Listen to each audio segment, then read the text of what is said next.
dieną. Na ir šiandien pradedam nagrinėti atsiprašau, LibreOffice Calc. Tai yra LibreOffice skaičiuoklė, skirta atlikti skaičiavimams. Na ir vėlgi mes matome meniu juostą, taip, įrankių juostą, kurią galima ištraukti prieėjus prie kairio jos krašto, kur yra 5 įdubimai. Prieėjus prie tos vietos atsiranda keturgubio rodiklė, jūs galite pasiimti su kairiu pilies klavišu, ištraukti. Čia yra standartinė juosta. Ir antra juosta tai yra formatavimo juosta. Formatavimo juosta kaip šrifto formatas, dydis, boldas, italik, sutrumpinimus jūs matot. Skaičių formatai, slankaus kablelio formatas, tai yra kiek skaičių po kablelio turi rodyti, rėmelis, fonai, šrifto fonas. Žodis fontai, jau žinot, kad tai yra šriftas, naujo dokumento atidarimas, esamo dokumento atidarimas,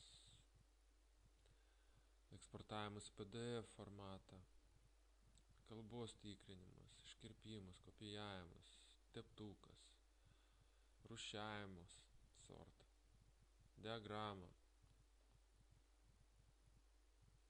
funkcijų piešimas, galerija, paveikslėliai, na ir pagalba. Na, pasakysiu, kol kas internete medžiagos apie LibreOffice yra mažai, angliškai tikrai nedaug, bet esu radęs rusiškai, lietuviškai dar mažiau. Ir pats LibreOffice kažkokį pakankamai gero helpo, ypatingai, kuris galėtų jums padėti, neradau. Taigi, duomenų formatai. Na, prieš tai priminsiu, kaip sulieti langelius. Kartais mums reikia rašyti langelėje ir to langelio sritis turi būti, pavyzdžiui, sulieta. Tarkim, įterpkim dar vieną stulpelį, pasistatom žymeklį, kur norim įterpti, insert, row, tai stulpelis, columns. Įterpiam stulpelį ir norim čia parašyti, pavyzdžiui, sulieti ir parašyti skaičiai, pavyzdžiui, ne? Taigi, suliejimui galim naudoti šį mygtuką arba galim spausti su dešiniu klavišu ir merge cells, ne, kaip visada. Na ir kažkoks tekstas, skaičiai.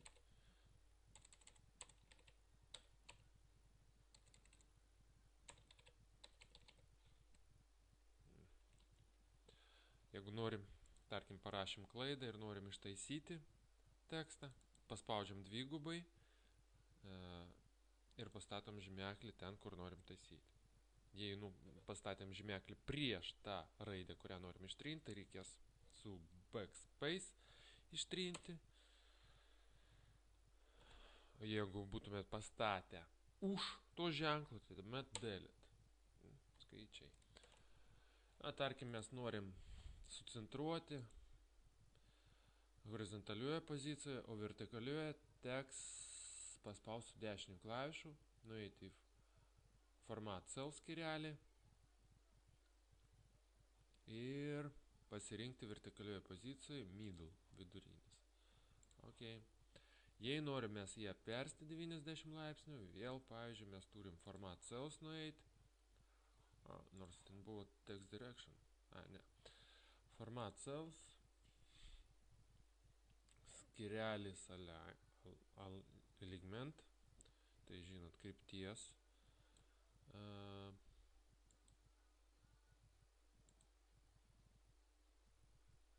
Nu, šitą patraukim šitą.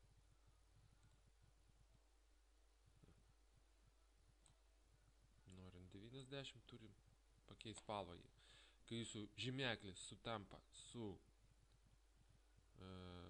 šitais grioveliais, ne, tuomet bus tikslus laipsnių skaičius. Ok.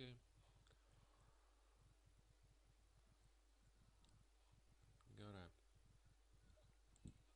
Dabar šitą formatą Kaip nukopijuoti tekstą, ne? Esamą tekstą nukopijuoti. Reikia pažymėti tą sritį. Pradedam žymėti nuo, šiuo atveju, nuo B6 langelį iki B14. Prieinam prie dešinio apatinio krašto. Dar dėl žymėjimo. Kai norim pažymėti, reikia maždaug pradėti nuo to langelio vidurio, paspaudus kairį klavišą ir traukti žemyn. Dabar prieėjus prie dešinio apatinio krašto jūs matot juodą kvadratą. Prieėjus prie to kvadrato, atsistojus ant jo atsiranda juodas kryžiukas, kurį paspaudus jūs galite traukti dešinę pusę. Tuomet bus atliekamas kopijavimas. Tai. Ir jums reikia nuo 6 eilutės iki 14 suformatuoti pagal 5 eilutės pateiktus skaičius. Iškai pažymim nuo 6 iki 14. Jeigu jūs netyčia pažymėję vėl pradėsit traukti, tuomet jūs perkelsit šitą tekstą į kitą sritį. Taigi, Ctrl+Z. Pažymėjus, mes atliekam formatavimą. Mums reikia 4 skaičių po kablelio. Iškai spaudžiam va šitus nuliukus į kairę pusę, kol neatsiras 4 skaičiai po kablelio. Var grotelės reiškia, kad šis skaičius netelpa. Kaip padidinti stulpelį plotį? Reikia atsistoti tarp raidžių, už to stulpelio, kurio norit praplėsti, atsistoti šiuo atveju tarp B ir C raidžių, ne žemiau, ne kur yra numeracija, bet ten, kur yra raidės. Atsistoti tarp B ir C atsiranda dviguba rodiklė. Galimi 2 variantai. Paspaudus su kairiu klavišu ir traukti ir jūs matot white 2,31 ir taip toliau. Nu, pavyzdžiui, iki 3. Kitas variantas.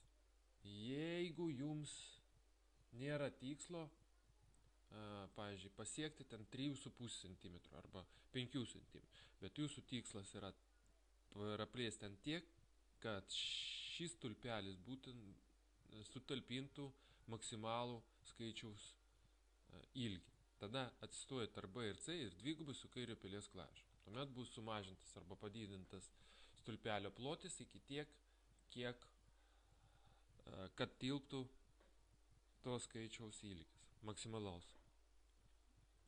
Dabar trupmeninę dalį padidinti vieną poziciją. Ne? Nu, didinam vieną, 2 poziciją. Ne? Dar atsiprašau. Trupmeninę dalį sumažinti. Nu, šiuo atveju vis tiek jūs nežiūrėkite, jūs turit padaryti vieną skaičių po kablelį. Ne? Padarėm. LT ženklas. Galim tiesiog pinigėlius paspausti. Toliau pažymim, čia reikia dolerį. Šiuo atveju jau reikės paspausti 10 pelės klavišą, pasirinkti format cells, formatuoti langelį, cells yra langelis. Perėti skirtuką number, darbas su skaičių formatais, pasirinkti currency, išsirinkti English USA. Taip, ieško.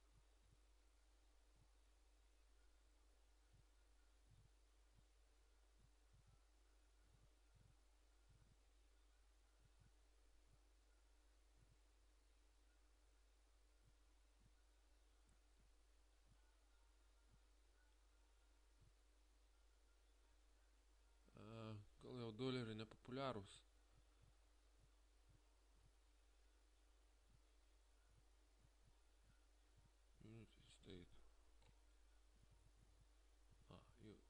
Spanish, jėto. Taip. Use the English USA. Ok. Jeigu jūs nenorit, kad būtų raudonas spauda, tuomet reikėtų pakoreguoti format cells. Neigiamas matot išreiškia, pažymį. Na ir jums tektų pažymėti šitą paaišką. Nes čia matot. Paverčia raudonas. Galima, kad būtų USD, bet mums tinka šitas. Taip, dabar čia 3 skaičiai po kablelio ir iš kairio išdėstymas. Procento ženklą. Dabar praplečiam H stulpelį. Na, tarkim, jūs pakeitėte procentus, bet paskui nusprendėt, kad čia neturi būti procentais išreikštos reikšmės. Jūs norit parašyti skaičiukus kažkokius, pavyzdžiui, 100. Ne? bet jums vis tiek paverčia į procentus. Tuomet reikia pažymėti sritį, kur norit, kad būtų galima rašyti skaičius ne procentų iš formatų, bet kokiu kitų formatų, paspaudžiu su dešiniu, format cells ir paverčiate number. Okay. Ir tik tuomet jūs galėsite rašyti skaitmeninius skaičius. Tekstas nebūtų, aišku, paverstas į procentus, bet kokie skaičiai būtų paversti į procentus. Ir paverčiam skaičiukus po slankaus kablelio į trupmeninį dalį. Format cells ir fractions skirelis ir mes pasirinksim šitą. Ir išdėstom iš kairio šono. 11/20 tai yra 55 po kablelio. Taip. Aiškiai, 51,55 mums pavertė į 11/20.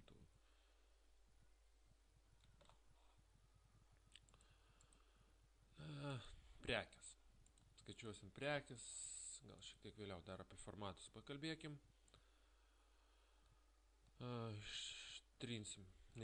Atsiprašau, o šitas datas nuo langelio D6 iki D14 reikia paversti į tokį formatą, kad būtų rašomos mėnesio pavadinimas. Su dešiniu format cells ir mes galim, aišku, čia pasirinkti, bet mes galim savos. Ir čia galim pakeisti kodą. Taip. Čia yra visi išvardinti formatai.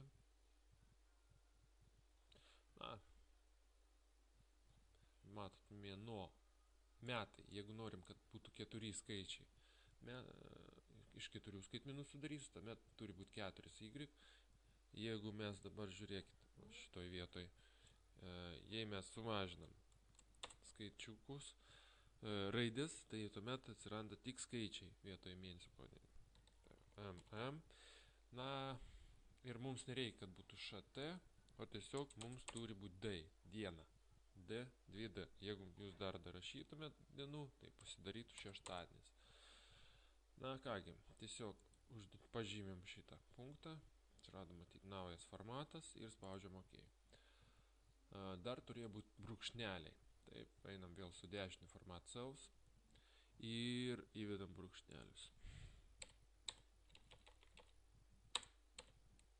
Ir patvirtinam ir OK.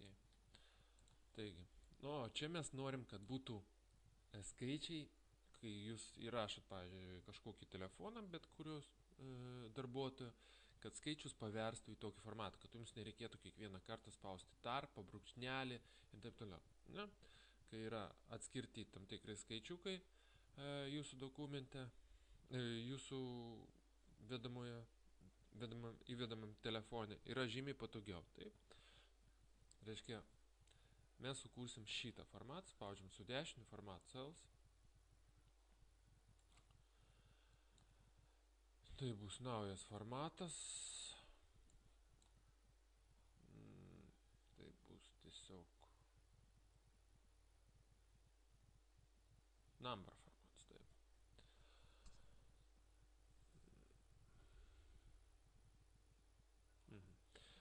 Mes rašom grotelės.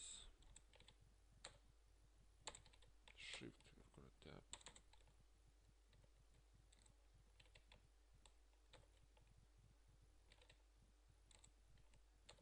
Shift ketvirtas, brūkšnelis, tarpas, brūkšnelis, grotelis. Grotelis reiškia, kad bus galima įrašyti bet kokį skaičių tam langelį. Vėl tarpas, brūkšnelis, tarpas ir 5 grotelės. Ir kaip jie bus atskirti, mes ir nurodėm. Kad reiškia, iš pradžių leisti tik įrašyti vieną skaitinį, paskui atskirs 3 skaičius ir paskui atskirs 5 skaičius. Varnelis čia nepavyks, OK. Ir čia užduotis buvo tiesiog išdėstyti iš dešinio šono. Šitoj užduotį mes galim panagrinėti, kaip pažymėti, sukurti rėmelius, kaip juos sukurti, pažymėm langelius. Būtų patogu, jeigu mes čia įterpėme dar vieną stulpelį, reiškia, žymeklis kur nors A stulpelį, insert columns. Taip. Na ir sumažinkim A stulpelį, o B taip pat galim sumažinti paspaudus dvigubai. Ir mes norim, kad aplinkui būtų kažkoks storas rėmelis, pažymim visą lentelę, paspaudžiam su dešiniu klavišu, format cells, border skirelis. Na ir tarkim, mes norim storą liniją, spalvą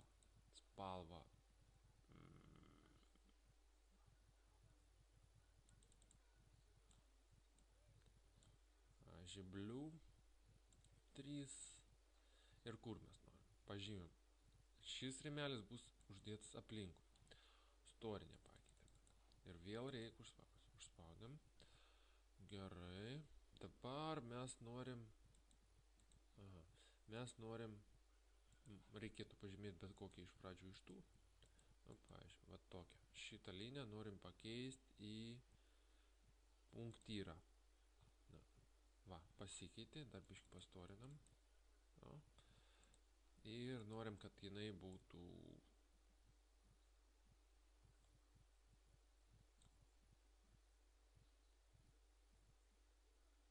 dark. Violet. Na ir spaudžiam OK. Matom, kaip pasikeitė. Jeigu norim biškį pakoreguoti, nenorim tokios storos vidury. Vėl format cells.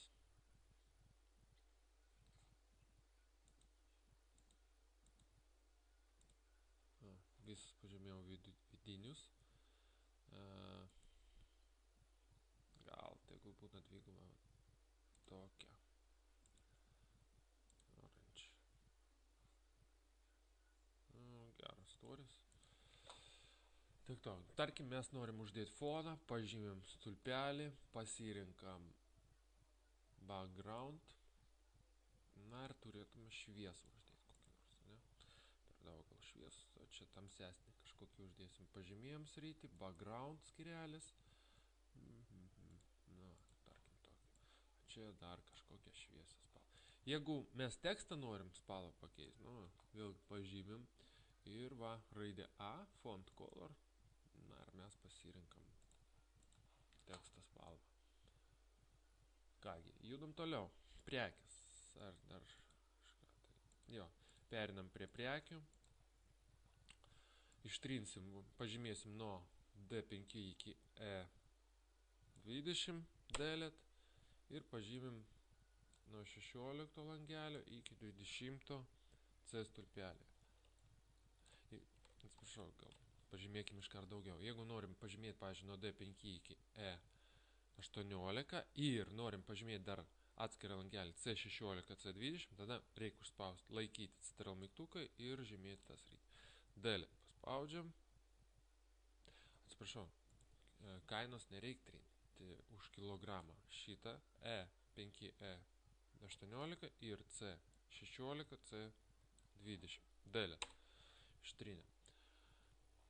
Na ir dabar apskaičiuosim sumą ir kitus dalykus. Reiškia, sumą apskaičiuoti galim paspausti tiesiog šitą ženklą. Spaudžiam ir jis siūlo nuo C5 iki C15. Dvitaškis reiškia, bus C6, C7 įtraukti. Jeigu būtų kabliataškis parašytas, pavyzdžiui, C5, kabliataškis C15. Reiškia, būtų įtraukti tik du langeliai. Va šitas, kur kem 5 ir 29 sudėta. Tai yra 74. Šiuo atveju šitaip. Mes paspaudėm Enter. Dabar žymeklis perėjo į kitą langelį, matom pažymėtas. Spaudžiam, dabar jau suma mums netiks, spaudžiam F nuo X ir susirandam average. Pastatom čia kur nors žymeklį, čia kategorija tegul būna all, tai yra visos funkcijos. Aišku, jūs galite išsirinkti. Jeigu žinot, kad jums reikia su datos formatu dirbti, tai galite išsirinkti. Arba žinot konkrečiai, kur tą funkciją. Pastatom ir parašom dvi raidės. AV, ne? AV tuomet mus nukreips į AV skirelį. AV račia. Vidurkis. Spaudžiam Next. Dabar pasirinkam langelius, kuriuos mes norim matyti. Kurių vidurkį mes norim apskaičiuoti. Reiškia, spaudžiam į C5 ir su pilyte neatleidžiant traukiam iki C15 langelį. Na ir mums tai yra tinkamas dalykas. A5, C15. Ok. Formatą paskui pakoreguoju. Maksimalią reiškia. Tarkim, mes norim sužinoti, kurios prekės kiekis yra maksimalus. Pažymim čia bet kokį langelį ir parašom MA. Gal šiek tiek į viršų, ne? Max. Next. Vėlgi pažymim langelius nuo C5 iki C15. Ok. Įrašų skaičius. Apskaičiuoju, kiek langelių yra užpildyta. Spaudžiu čia. COU. Nes iš count yra. Iš C raidės labai daug funkcijų, todėl reikėtų čia 3 raidės bent, arba ieškoti kitai ilgesnių būdų. Count. Apskaičiuoju, kiek langelių yra užpildyta. Next. Ir pažymim langelius nuo C5 iki C15. Ok. Ir paskaičiuojam dar vieną. Apskaičiuoju, kiek langelių yra neužpildyta. COU. Count blank. Next. Ok. Atsiprašau. Na, padarėm klaidą. Matom, count blank ir ten grotelis. Einam į čia šitą sritį, pastatom žymeklį tarp skliaustelių ir pažymim langelius C5, C15. Čia šito tarpo nereikia mums. Delete. Ir viskas. Dabar jeigu bet koks langelis nebus užpildytas, delete ištrinam. Mes matot, kad tuščiai atsirado langelis.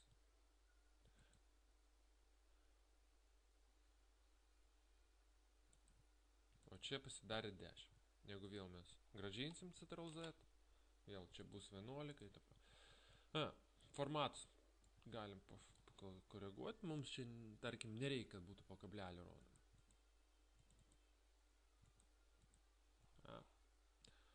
Arba vienas skaičius po kablelio. Dabar apskaičiuosim, atsiprašau, čia tai reikėjo ištrinti, delete. Ir dabar suma šičia. Tiesiog sumos ženklas. Kompiuteris rodo D5, D15. Spaudžiam patvirtinimą, Enter. Sekantis langelis.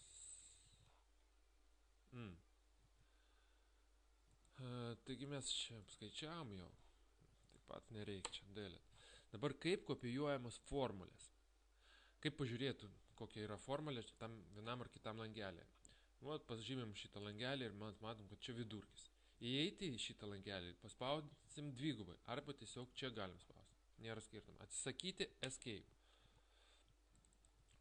Įėjom. Norim pakeisti, kad būtų skaičiuojama nuo C5 iki C10. Ištrinam C5, C10, pažymim nuo C5 iki C10. Ir kad dar įtrauktų C15. Tada Ctrl mygtukas klaviatūrai ir paspaudžiam C15. Ir bus apskaičiuoti nuo C5 iki C10 ir C15. Bet šiuo atveju tai neteisingas variantas. Mes C5, C15, o čia šitą atkreipkim dėmesį, turim ištrinti su backspace, kadangi iš dešinio krašto atsistoja. Enter. Dabar, kai mes kopijuojam formulę į dešinę pusę, mes taip padarysim, panagrinėkim. Čia buvo C5, C15, o čia jau yra D5, D15. Keičia stulpelio raidę, padidinant vienetukų, tai yra. Jeigu mes kopijuojame į dešinę, bus didinama D, E, F. Jeigu kopijuotume formulę į kairę, būtų B, A ir taip toliau mažinama. Taigi čia mes matom D5, D15 ir Max D5, D15 ir taip toliau. O čia pas mūsų yra nuliai ir kiti variantai, tai yra šiuo metu negali apskaičiuoti šito langelį. O šį čia aišku 11 rodo, kadangi visi langeliai tušti. Taip, mums reikia apskaičiuoti šitą langelį, mes rašom lygų, spaudžiam kiekį, dauginam jį iš vieneto už kilogramą ir spaudžiam Enter. Mes sudauginam šitą langelį iš kainos. Enter, pažymim šitą langelį ir kopijuosim formulę. Prieinam prie dešinio apatinio krašto, kaip mes darėm kažkada, tai kopijavom skaičius tiesiog, o ne formulės. Prieinam prie dešinio apatinio krašto, atsiranda,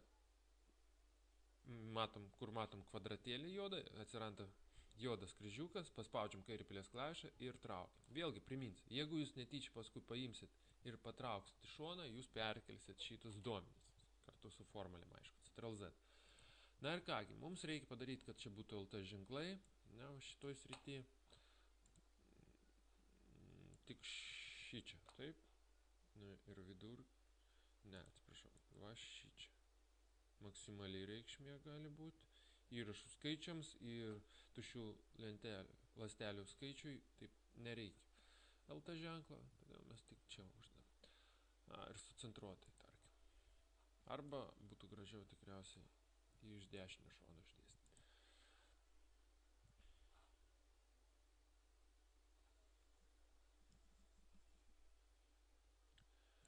Na ir trečia lentelė. Čia yra komentarai. Čia ta pati. Atsiprašau.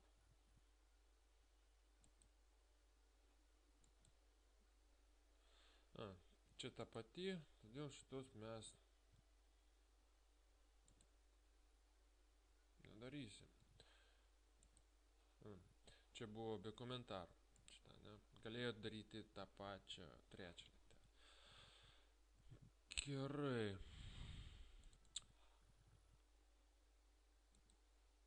Dar vienas dalykas. Tarkim, mes norim sumažinti D stulpelį ir padaryti taip, kad tekstas, likusi teksto dalis peršoktų į kitą eilutę. Na, tarkim, mes sumažinam D stulpelį iki norimo dydžio. Tada pažymėtas turi būti langelis D4, jis šiuo atveju pažymėtas, paspaudžiam su dešiniu klavišu, format cells, kad likusi tekstą, kurį mes nematom, perkeltų į kitą eilutę. Skirtukas element ir varnelė wrap text automatical. Ok. Ir jeigu norim, sucentruojam, ar abipusį lygiuoti, abipusį negražiai sucentruoti. Galbūt. Arba iš kairių šono, bet dar šiek tiek sumažinti. Na, tarkim, dar bendrą kainą norim perkelti irgi dar sumažinti stulpelį plotį, pavyzdžiui, ne? Ir žodis kaina. Kaina turi peršokti kitą eilutę. Su dešiniu format cells, wrap text. Ok. Ir norim išdėstyti gražiai, pavyzdžiui, kad būtų per vidurį. Taip, vertikalioje pozicijoje su dešiniu format cells ir vertikalios pozicijos išdėstymas middle. Ok. Žymiai gražiai. Žymiai gražiau, taip. Gerai, dėkui už dėmesį.